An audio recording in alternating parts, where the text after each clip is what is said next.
Welcome children in active education classes. Children, I am very happy to know if from this video your doubt has been clear and you get some knowledge from this video. If you like this video, you just press the like buttons, subscribe this channel and share this video with your friends.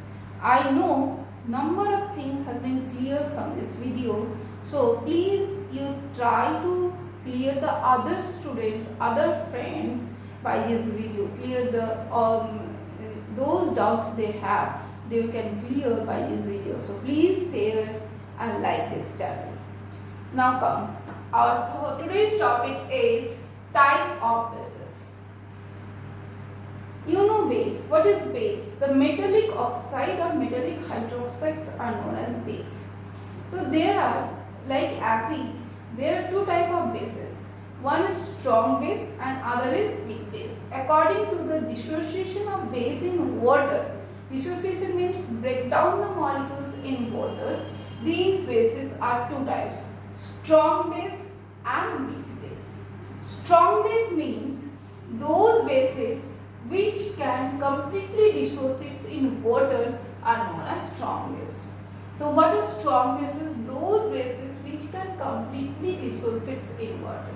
Completely dissociate means, suppose you have taken 100 molecules of bases and among the 100 molecules, 98 molecules, 97 molecules dissociates.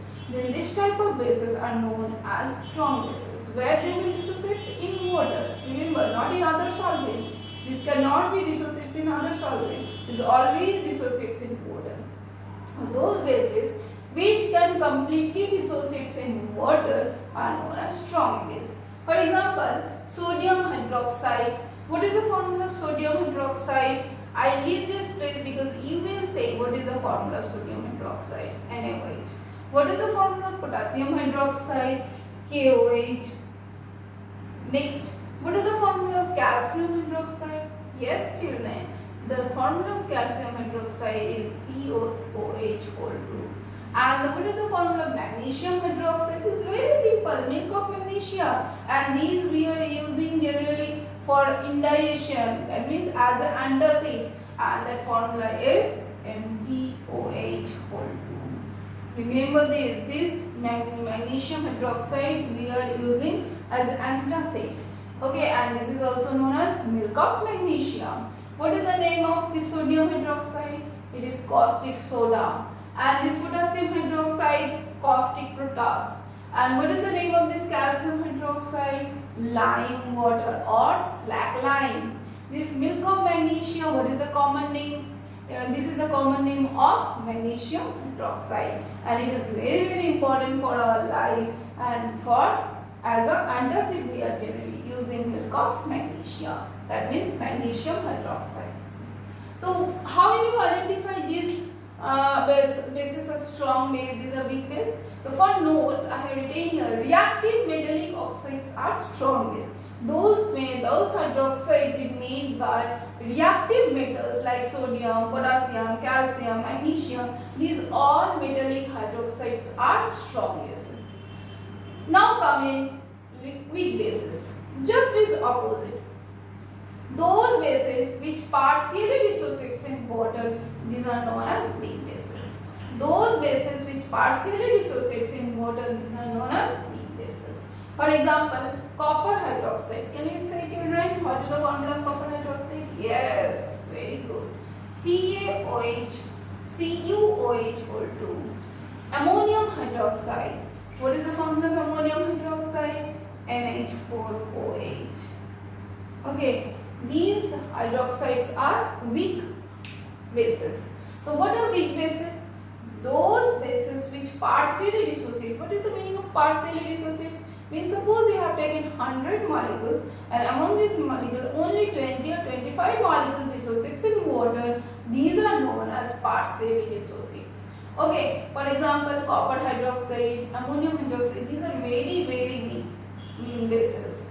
Okay, this almost they are not dissolving water and they are not dissociates in water. So how will you identify which one is weak electrolyte? Generally, less reactive metallic hydroxides are weak oxides, weak bases. Less metallic hydroxides are weak bases, and the reactive metallic hydroxide are strong bases. Remember this is the key point. You can identify which one is strong base and which one is weak base. The less reactive metal like silver hydroxide, gold hydroxide, these are the weak bases. Like lead hydroxide, these are the weak bases. Now this is also the type of bases, but on the basis of acidity. Acidity, what is acidity? Acidity means the number of hydroxyl ion present in one molecule of a base. The number of hydroxyl ion means OH minus ion or hydroxy ion. You can say hydroxy or hydroxyl, both are same. Hydroxyl ion present in one molecule of a base, these are known as acidity. So how will you identify the acidity? You know the example, sodium hydroxide, NaOH. How many hydroxyl ions present here? This only one hydroxyl ion present, so it's replaceable. Only one hydroxyl ions are present. So it is this type of bases are known as monoacidic base. Okay. So what is the acidity? What is the acidity of sodium hydroxide? Acidity of sodium hydroxide is 1. So that's why it is known as monoacidic base. Okay. Similarly, magnesium hydroxide, you are observing this. There is 2 OH groups, 2 replaceable OH minus ions are present. So the number acidity is 2, and the type of base it is known as diacidic base. Now a third, like aluminum hydroxide, there is 3 replaceable hydroxyl ion are present, so it is triacidic base. So on the basis of acidity, we can differentiate the types of bases. We can see the types of bases. If it contains one replaceable hydroxyl ion, then it is known as monoacidic base. If the base contains 2 replaceable hydroxyl ion, it is known as diacidic base. And if the base contains 3 replaceable hydrogen ion, then it is known as triacidic base. I think children, this class is very helpful for your syllabus. Okay, if you like this video, you share this video with your friends and subscribe this channel. Thank you.